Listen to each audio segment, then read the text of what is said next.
আজকে আমার সাথে এত বড় একটা দুর্ঘটনা ঘটে যাবে আমি কখনোই ভাবতে পারিনি। তো ফার্স্টেই দেখো, এই কেকটা ছিল আমার 2.5 পাউন্ডের 2 টায়ার কেক। তো এই কেকটা আমি তাড়াতাড়ি করে কোটিং করে নিয়েছি, দুটো লেয়ারই কমপ্লিট করে নিয়েছি। তারপর একটার উপর একটা যখন বসাতে গেছি তখনই আমার হয়ে গেছে সবথেকে বড় দুর্ঘটনা। তো আর্জেন্ট কেক ছিল, তারপরেও দেখো আমার সাথে কী হয়ে গেল এটা। তারপর আমি আবার সেট করে নিলাম কেকটাকে, তারপরে এই স্টিকারটা বসিয়ে আমি এইটা কমপ্লিট করে ফেললাম। তো তোমরা জানাবে কেমন হয়েছে। এটা ছিল একটা অ্যানিভার্সারি স্পেশাল কেক।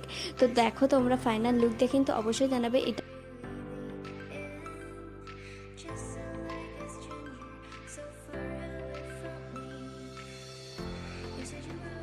তারপর এইটা কমপ্লিট করার জন্য একে একে রোজ বসিয়ে নিয়েছি এর ওপর দিয়ে এবং সাইড দিয়ে, আর সুন্দর করে ডেকোরেশন করে নিয়েছি। আর ফাইনাল লুক দেখে অবশ্যই কিন্তু তোমরা জানাবে।